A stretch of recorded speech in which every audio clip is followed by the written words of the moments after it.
Hi, good afternoon, Cynthia. Good afternoon. Thanks for meeting with me today to discuss the position you were interviewing for.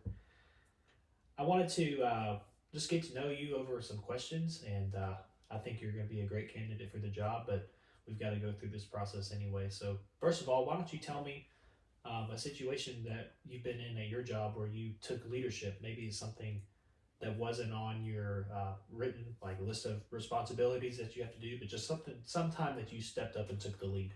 Yes, sir.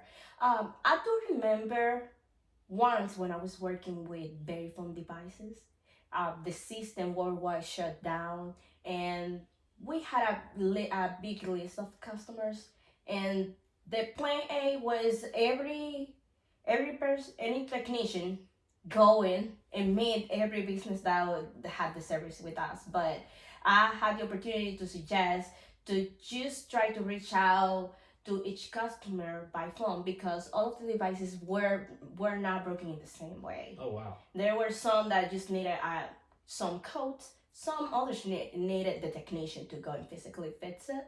But thanks to the idea that I provided, we were able to reach out to all of the customers, and those that we couldn't fix by phone were the list of customers that we provided to the technician, so they will go to a specific places rather than just going to each one of them when actually it will be more if they will have start going and try to fix simple things rather than just the one that needed it the Right. most. So your team went above and beyond to make sure that the customers were taken care of. Yes. That's awesome.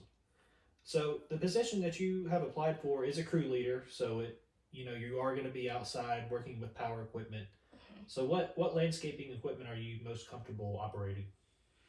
Well, the most comfortable I am using might be the wheat eating.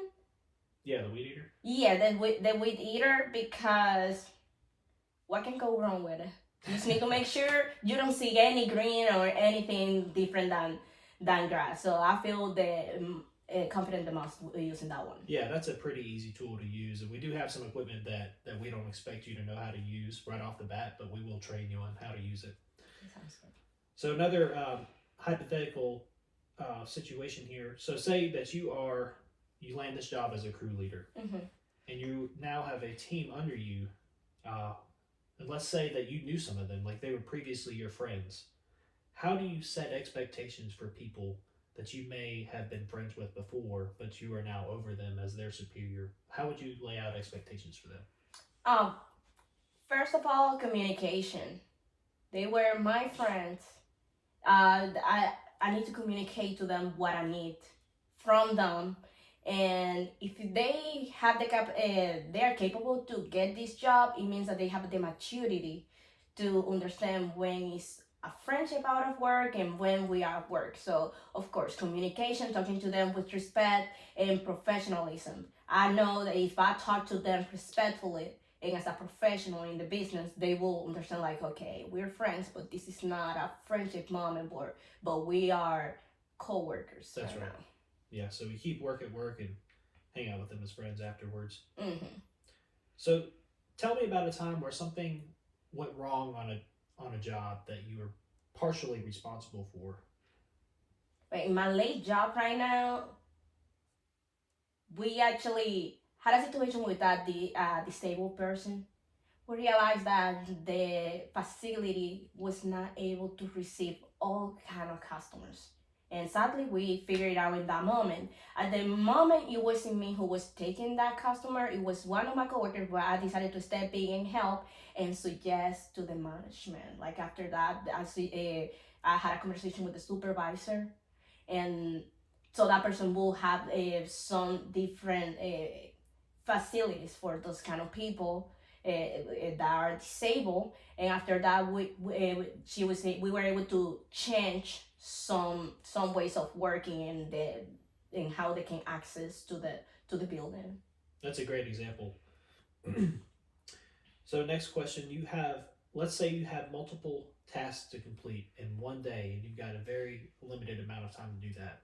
How would you prioritize those tasks to make sure that they all get done in an efficient time? Before prioritizing them, I need to know the priority. I need to know the priority of each one, and then I will be doing the first one. Probably will be the one that takes the longest time, And if we are a team, at least 5 people, I will try to assign one person or 2 person in that longest task, and then the other team I can start working on different other ones, but not everybody doing the same thing at the same time. But we can, of course, also me knowing the what the team is capable of.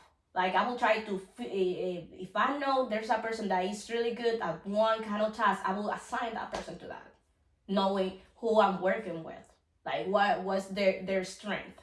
That's something that I need to know from each one, and that's how I will try to work the different tasks in a limited day. Not everybody doing the same, unless it's needed. If there's a task that requires at least 2 people, that's going to get 2 people. But I will try to maybe not start with the longest one and leave those people alone, and then the rest of the team can start working on the rest of the tasks. So it sounds like you're going to organize the team in a strategic way. Yes. Okay, that's good, because something that I know from going to these jobs is that not everything that the customer tells you is how it is in reality. There may be more to do that wasn't disclosed in the initial time reaching out to the customer, and there may be less. So on some of those days where there's more to do, it might require strategic planning on who's going to do what. Yes. So with that being said, what steps would you take to make sure that your crew follows safety procedures while on the job? That's a tough one. They are my friends, right? And probably I will talk to them first. I will request them to prioritize their safety. Second, if they will have warnings, will be a verbal warning, because I understand people can forget it and that could be a mistake, but I bet they will prefer to prioritize that over putting in risk themselves. So yes, it will be a verbal warning, and after that, if it continue happening, probably they will have a write-off warning. Yeah. So something that we do enforce is safety. That's our number one goal, is to do our work in a safe environment. So with that being said, we are going to provide you and all the crew with the proper personal protective equipment. So you will have a hard helmet, you'll have safety glasses, and when needed, we will issue you a neon vest, a safety vest. Mm-hmm. So that's good to know that you are safety oriented. That's my number one priority, and it should be yours as well. So I want to thank you so much for spending your afternoon with me. It's very nice to get to know you. Okay, it was a pleasure, sir. Okay, have a great afternoon. Thank you. Yes, well.